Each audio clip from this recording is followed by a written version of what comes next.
നടനവിസ്മയം മോഹൻലാലിന് പിറന്നാൾ ആശംസകൾ നേരുന്നതിന്റെ തിരക്കിലാണ് ആരാധകരും താരങ്ങളുമെല്ലാം. 4.5 പതിറ്റാണ്ടായി സിനിമാ പ്രേക്ഷകരെ വിസ്മയിപ്പിച്ചുകൊണ്ടിരിക്കുന്ന പ്രിയ താരത്തിന് ആയുരാരോഗ്യ സൗഖ്യം നേരുകയാണ് എല്ലാവരും. ഗുഡ് ഈവനിങ് മിസ്സസ് പ്രഭ നരേന്ദ്രൻ. സാഗർ എന്ന മിത്രത്തെ നിനക്കറിയാം. മക്കൊരു നാരങ്ങ വെള്ളം കാച്ചിയാലോ? എന്റെ ഭീഷണി എന്ന് പറഞ്ഞ ചില ഊച്ചാലി രാഷ്ട്രീയക്കാരെ കൂട്ടി സ്ഥലം മാറ്റിക്കളയെന്നൊന്നാവില്ല. സിനിമാ ലോകത്തെ നടന വിസ്മയം മോഹൻലാലിന് പിറന്നാൾ ആശംസകൾ നേരുന്നതിന്റെ തിരക്കിലാണ് ആരാധകരും താരങ്ങളുമെല്ലാം. 4.5 പതിറ്റാണ്ടായി സിനിമാ പ്രേക്ഷകരെ വിസ്മയിപ്പിച്ചുകൊണ്ടിരിക്കുന്ന പ്രിയ താരത്തിന് ആയുരാരോഗ്യ സൗഖ്യം നേരുകയാണ് എല്ലാവരും. പതിവ് തെറ്റിക്കാതെ നടൻ മമ്മൂട്ടിയും രാവിലെ തന്നെ മോഹൻലാലിന് പിറന്നാൾ ആശംസകൾ നേർന്നു. 66 വയസ്സിലും യുവാക്കളുടെ എനർജിയോടെയാണ് മോഹൻലാലിനെ കാണാനാവുക.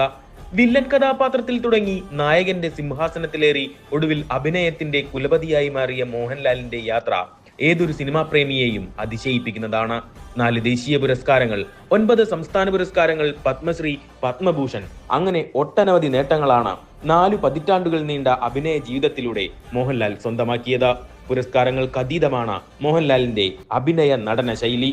മലയാളത്തിന് പുറമെ തമിഴ്, ഹിന്ദി, തെലുങ്ക്, കന്നഡ തുടങ്ങിയ ഭാഷകളിലും ശ്രദ്ധേയ വേഷങ്ങൾ ചെയ്തു. ഫാസിൽ സംവിധാനം ചെയ്ത മഞ്ഞിൽ വിരിഞ്ഞ പൂക്കളിലൂടെയാണ് മോഹൻലാൽ പ്രേക്ഷകർക്ക് മുൻപിൽ ആദ്യമായി എത്തുന്നത്. കുസൃതിയും ക്രൂരതയും നിറഞ്ഞ നരേന്ദ്രൻ എന്ന വില്ലനിൽ നിന്നായിരുന്നു ആ തുടക്കം. പിന്നീട് രാജാവിന്റെ മകനിലെ വിൻസെന്റ് ഗോമസ് എന്ന അധോലോക നായകനിലൂടെ മാസ്മരികമായ ഒരു നായക സങ്കല്പത്തിനും അദ്ദേഹം അടിത്തറയിട്ടു. മീശ പിരിച്ചും മുണ്ടു മടക്കിക്കുത്തിയും ആ നടൻ മലയാളിക്ക് പൗരുഷത്തിന്റെ പുതിയൊരു മുഖം സമ്മാനിച്ചു. അമ്മയോടുള്ള വാത്സല്യമായി, കാമുകിയോടുള്ള പ്രണയമായി, സുഹൃത്തിനോടുള്ള വിശ്വസ്തതയായി, ശത്രുവിനോടുള്ള വീര്യമായി മോഹൻലാൽ ഇന്നും നമുക്കിടയിൽ നിറഞ്ഞു നിൽക്കുന്നു.